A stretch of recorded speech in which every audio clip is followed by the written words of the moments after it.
Պարույր Հայրիկյանը սադրանք է որակում Բաղրամյան պողոտայում 3 տեղի ունեցած միջադեպը։ Ազգային ինքնորոշում միավորման առաջնորդը Ազատության հետ զրույցում տարակուսած էր, օրեր շարունակ ազատ հռչակված հարթակը փաստորեն չի հանդուրժում այլակարծությունը։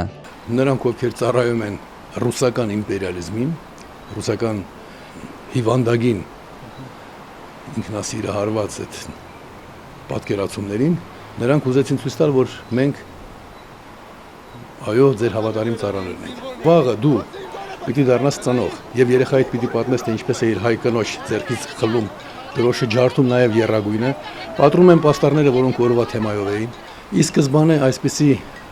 հանրային միջոցառման ընթացքում սահմանափակումների պարտադրումը ի սկզբանե ինձ համար, փորձառու մարդիս համար վկայություններ այն բանի, որ մաքուր չէ։ Պարույր Հայրիկյանը հիշեցնում է, որ վերջին տարիներին գրեթե միշտ ակցիաներին մասնակցում է եվրոպական դրոշներով, համարելով դա ոչ միայն Եվրամիության, այլև արժե համակարգի խորհրդանիշ։ Բաղրամյան պողոտայում էլ Հայրիկյանը համախոհների հետ մեկ անգամ արդեն եղել էր նույն դրոշներով։ Որ մարդը իրավունք ունի ինքը որոշելու իր կենսապայմանները նաև եւ այդ իմաստով իր բողոքը արտահայտել։ Իսկապես մարդու իրավունքներին նվիրված միջոցառման ընթացքում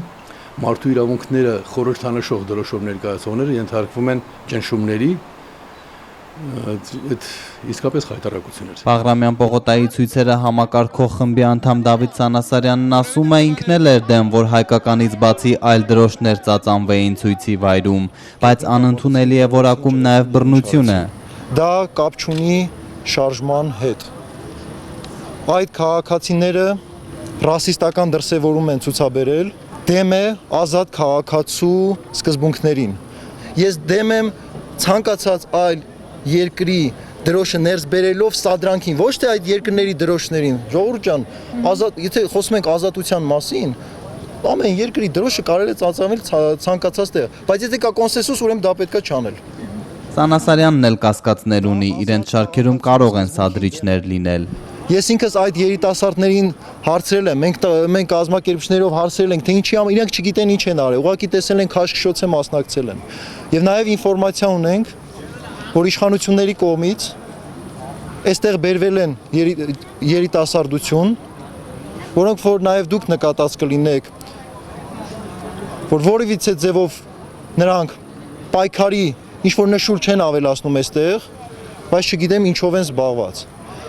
Երբ դեռ օրեր առաջ եվրոպական դրոշները հայտնվեցին Բաղրամյան պողոտայում, ռուսական լրատվամիջոցները շտապել էին այդ կադրերը ներկայացնել որպես ապացույց, թե Երևանում էլ Մայդան է։ Պարույր Հայրիկյանին սա չի մտահոգում։ Ռուսական լրատվամիջոցները սոր ամբողջ աշխարհին են թշնամի համարում։ Ռուսական լրատվամիջոցները համարում են, որ իրենց ներխուժումը Ուկրաինա առողջ երևույթ է։ Ռուսական քաղաքական գործիչների ելույթներն են մոտեցվում, որ պիտի Տալինի Ռիգայի Վիլնյուսի վրա ռուսական դրոշ ծածանվի, սա նախնադարյան մտածելակերպի վերջին դրսևորումն է։ Այն առաջնորդն ասում է, երիտասարդները քաղաքական հարց են բարձրացրել, բայց վախենում են քաղաքականություն բառից։ Դրա համար էլ ըստ Հայրիկյանի շարժումը մարում է։ Այսինքն դուք ծառայում եք իշխանությանը, այն իշխանությանը, որի դեմ բողոքում եք, միաժամանակ սպասարկում եք նրան։ Ի վերջո ցանկացած բռնակալի ցանկությունն է քաղաքականություն չտեսնել։ Ինչու քաղաքականություն չտեսնել, որովհետև քաղաքականություն նշանակում է պայքար